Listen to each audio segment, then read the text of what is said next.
trama geopolítica entre os Estados Unidos e o Brasil ficou bem mais interessante depois dos discursos tanto de Lula quanto de Trump ali nas Nações Unidas, né, e talvez ali um encontro que possa acontecer e está deixando todo mundo bastante confuso e discutindo, né, de todos os lados, seja esquerda, direita, libertários, etc.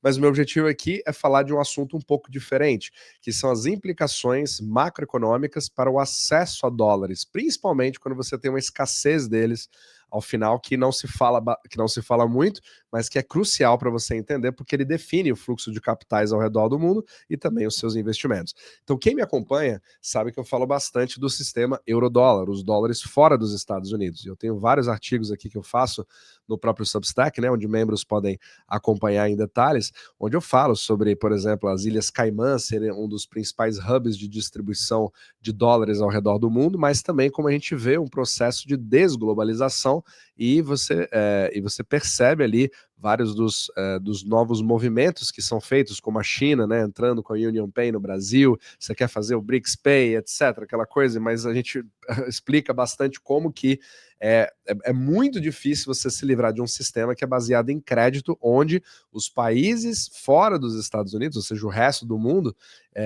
eles se emprestam entre eles mesmos denominados em dólares, e essa dívida precisa ser paga com juros, fazendo com que toda a sua demanda seja cada vez maior e não menor, apesar de toda uma narrativa de desdolarização. E é exatamente algo que o Trump sabe que pode acontecer, porque chega um momento em que você tem parceiros que aí baseado nas afinidades políticas, independente de você concordar ou não, você acaba tendo mais acesso ou menos acesso a linhas de ajuda quando você tem uma escassez de dólares. E é esse talvez, essa talvez seja um dos assuntos que não se fala muito, porque nesse exato momento nós estamos com grande liquidez de dólares. Se você acompanha ali, por exemplo, o DXY, que é o dólar, o índice do dólar comparado às principais moedas do mundo, ele vem com uma queda, né? O dólar, nesse exato momento, ele está totalmente ali perdendo valor em relação às outras moedas do mundo, só que para fazer isso você precisa se alavancar. E chega um momento em que ou você não consegue fazer esse dinheiro circular ou pagar essas contas, e aí você tem uma contração, que é deflacionária e faz com que o DXY volte a subir, e é isso que causa problemas. E é nesse momento que você acaba precisando, às vezes, de uma intervenção, muitas vezes feita pelo Fed, que a gente chama de Fed Swaps. Mas só antes de entrar nesse assunto, aqui no próprio Substack, se você quiser entender mais sobre esse assunto, né, o que é esse sistema euro-dólar, que não tem nada a ver com euros, ou como que funciona o Fed Swap em detalhes, sabendo como que é a tubulação digamos assim, do sistema monetário e como que funciona o sistema do dólar, você pode acompanhar aqui o Substack no link da descrição abaixo, onde você pode ver a Universidade Omnimacro, com vários vídeos que eu faço todos os sábados, né, todos os finais de semana, e também eu publico o Portfólio Omnimacro, que é baseado nos conceitos que eu ensino aqui nesse podcast para fazer uma carteira macro de longo prazo, protegendo aí justamente diante de tempos tão incertos, né, o famoso fourth turning. E aí você pode acompanhar os resultados ao vivo. E eu tenho aqui, a gente já fez ali mais de 16% nesse ano, desde o dia 4 de abril, e você pode também, como membro, ver a alocação e as mudanças ao vivo. Todos os links na descrição abaixo. Então vamos lá. O Fed Swap é uma ferramenta que ela é como se fosse uma ajuda emergencial de crédito que é dado que é dado entre o Fed e bancos centrais fora, né? Que os outros bancos centrais internacionais, obviamente fora dos Estados Unidos, que é como se fosse o limite da jurisdição americana, porque tecnicamente o Fed não tem influência fora dos Estados Unidos. Só existe essa influência de forma indireta pelo fato do dólar ser a moeda global. Só que você tem toda uma expansão do sistema euro-dólar, né, por conta própria, baseada em crédito bancário. E esse crédito, ele acaba sendo gerado pelas próprias instituições bancárias fora do controle do Fed, e aí você tem algumas ferramentas para tentar aumentar essas garras no momento que você tem. Desculpa, minha voz está bem ruim hoje, né? Bastante gripado. Mas vamos lá. E você acaba tendo essas ajudas, né, emergenciais, onde você tem um acordo bilateral entre o Fed e um outro banco central para fazer uma linha de crédito, na verdade, uma troca. A gente chama de Fed Swap, porque você acaba tendo ali uma troca entre dólares e euros, por exemplo, né? Digamos que seja ali para o Banco Central da Europa, né? O Banco Central Europeu. E aí você precisa devolver isso com juros. Então é uma ajuda temporária para poder prover aos bancos locais aquele dólar que eles precisam, para depois você devolver isso. Então ele vai aumentando, na verdade, o processo de dolarização e ele ocorre em emergências, mas não é o que nós temos nesse exato momento. Ninguém fala disso, porque o dólar está bastante abundante, que você vê refletindo no DXY, onde ele vem caindo aqui cada vez mais, fazendo essa alavancagem.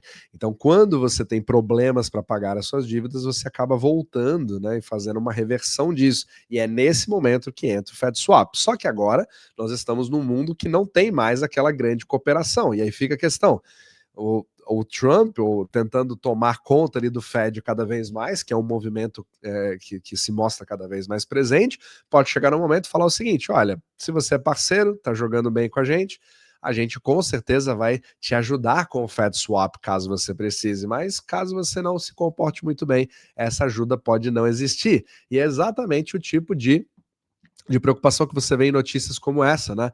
Onde você teve ali rumores de que a Europa, não estando mais tão aliada assim com o Trump e os Estados Unidos, possa não vir a ter aquele acesso ao Fed Swap no momento de muita contração de dólares, onde os dólares ficam escassos. E aí, obviamente, quando você faz uma notícia como essa, que o ECB não tem nenhuma dúvida de que o Fed vai continuar, significa que essa dúvida foi gerada. Então, essa é a grande questão. Só que muito interessante também é você ver como que na parte agora na Argentina, né, quando a gente leva em consideração o que está acontecendo com os nossos vizinhos na América do Sul, justamente por estar bastante aliado, né, ao governo Trump, você tem a declaração explícita diretamente do Scott Bassett falando: a Argentina é um parceiro sistêmico importante, um grande aliado na América Latina, e o Tesouro Americano está pronto para ajudar com tudo que for necessário para suportar, para apoiar a Argentina. Todas as opções para estabilização estão sendo levadas em consideração, né, estão na mesa.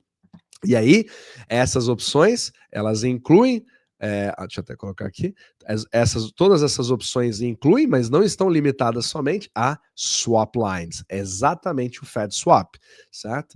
Essas swap lines ou compras diretas de moedas ou compras de dívida denominada em dólares, vinda diretamente do fundo de estabilização do Tesouro Americano. Então você demonstra claramente o alinhamento político e que ele é o nosso parceiro e nós vamos ajudar a estabilizar a moeda. Afinal de contas, a Argentina vem de um sério problema, né, de tentar estabilizar. Você tem toda a questão do Milei. Eu fiz capítulos no passado, né, já faz um certo tempo que eu falei sobre isso, e aqui eu vou até trocar aqui pelo USD, aqui a moeda argentina. Ok. E aí, vendo claramente aqui como que tem todo um trabalho, né, para você tentar fazer essa estabilização da economia argentina, que é extremamente dolarizada, principalmente ali em cash, onde teve uma economia paralela, e a intenção, né, de estabilização, só que você vê uma grande volatilidade que aconteceu, né? Então teve uma subida muito forte, agora uma outra correção. Então exatamente é isso que tá criando várias instabilidades na Argentina, e aí você já tem uma alegação dizendo: olha, os Estados Unidos vão estar aqui para te salvar, digamos assim, nesse momento. Só que a mesma coisa não pode ser dita do Brasil nesse exato momento, sendo que você tem toda uma discussão sobre a lei Magnitsky, etc., né, os vários comentários feitos de ambos os lados. Só que aí fica aquela grande questão: será que isso escala e chega um momento que você fala, quer saber?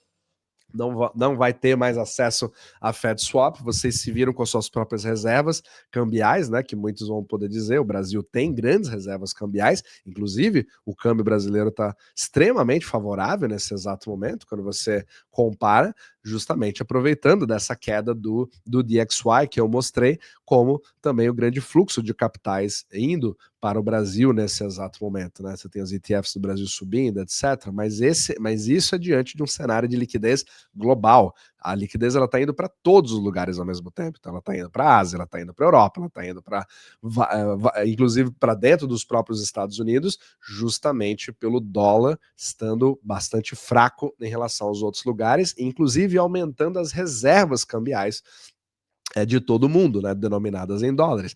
Só que a questão fica, o que acontece diante de um cenário onde esses dólares não estão mais tão disponíveis, ou mesmo que você tenha grandes reservas, como é o caso do Brasil, e se tiver uma sanção em cima dessas reservas, e se você estender a Magnitsky, você congelar da mesma forma que foi a Rússia. Então, nesse exato momento, você ter esse tipo de conversa, que parece que vai acontecer entre os dois, né? Vamos ver o que vai acontecer ali a portas fechadas, mas parece que foi algo bastante positivo no sentido de finalmente ter uma ponte ali de comunicação, sendo que praticamente não tinha até então nenhum tipo de clima diplomático para poder se conversar sobre esse assunto. Talvez você agora chegue no momento de uma decisão onde ou você se torna o nosso aliado para que nós possamos transmitir créditos e você faça as coisas baseado no pensamento do Trump, né, de America First. E lembrando, aqui não é canal de política, isso pouco importa se você é a favor do Lula, se você é a favor do Trump, se você discorda dos dois,